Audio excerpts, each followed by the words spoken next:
Back now at 7:42, and this morning on Today investigates a hidden health hazard in some of the food you may buy. Authorities say the trucks delivering that food to stores may be putting some of your families at risk. NBC's Jeff Rawson is here with details. Hey, Jeff, good morning. Hey, Ann, good morning. Look, I'm sure you're a lot like me. When you go to a restaurant or a grocery store, you think to yourself, I wonder how long the food's been here.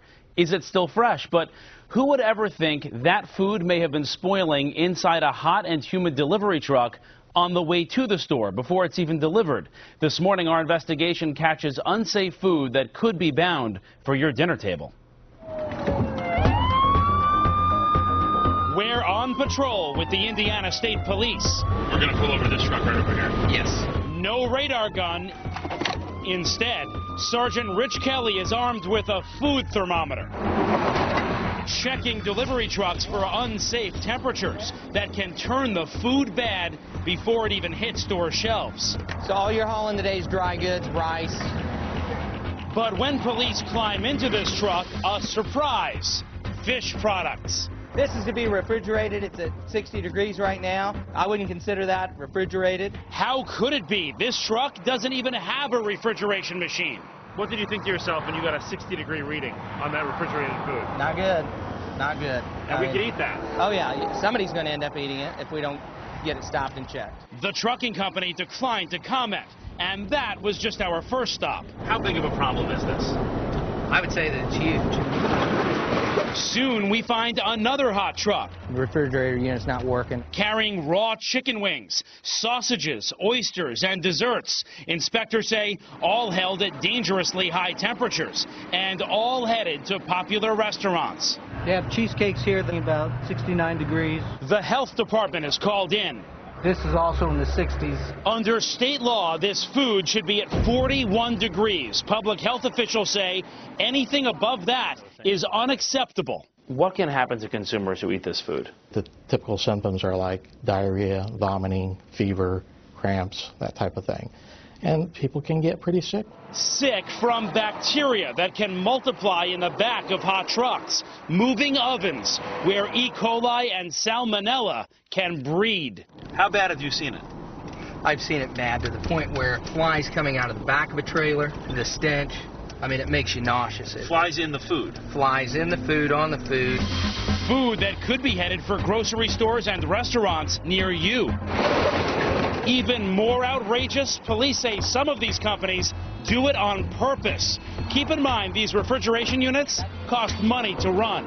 It's intentional. Many of these refrigeration units are intentionally turned off to save fuel. They're risking the entire load and risking our health to save a few dollars in fuel.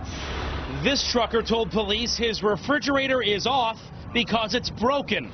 But as we were shooting, he suddenly figured out how to turn it on. Jeff Rawson from NBC News. Why was your refrigeration unit off? Can you talk to us? I can't speak with you. You can't speak with me? His company later told us the refrigerator was on when the truck left the warehouse and blamed it on a mechanical problem, saying they've never had a problem before. In all, 2 of the 4 trucks police stopped our first day were in violation. The next day, all 4 trucks they stopped were fine. Police believe word had spread about the sweep and offenders were taking alternate routes. Nationwide, the size of this problem is still unknown. No federal agency tracks it, and Indiana is one of the only states targeting food trucks. Our Indianapolis NBC station, WTHR, first exposed the problem this summer. Police say while most of the trucks stopped are safe, they're finding more and more violators, usually headed to independent stores and restaurants, not the national chains. Problem is, states don't always have the power to punish them. There's really no law with enough teeth that fines and enforces from state to state. All they typically can do is throw the food away. Authorities say what's needed? Federal laws regulating these overheated food trucks. In 2005, Congress ordered the FDA to create those laws. 6 years later, they still haven't done it. It's outrageous that they have let this practice go on, and it should stop. Congressman Joe Pitts chairs the Food Safety Committee in the House. They've had their funding double since 2005 and increased every year. No excuse. I don't think there's any excuse, no. The FDA declined to go on camera, but told us they've been studying the issue and will have new regulations by next summer. In the meantime, the problem continues. Remember those oysters the health department deemed unsafe? According to the truck's manifest, they were headed to this local restaurant. We told the manager what we found. According to the health department, if these oysters had been delivered here, it could have been unsafe. Does that make you angry? Yeah, of course make me angry, because I don't want to sell bad stuff in my store. I mean, I want everything to be fresh. He said he won't use that delivery company again, but investigators say even with Indiana's aggressive push, This is not a refrigerated truck. they're able to inspect only 1% of food trucks, meaning most violators drive right by. I would say that the majority do not get stopped. They're getting away with it. Yes. Which means that food is getting to our dinner tables. Yes, it is. Throughout the nation. In a statement, the Trucking Association told us most food delivery companies are safe and that supports efforts to crack down on the bad ones.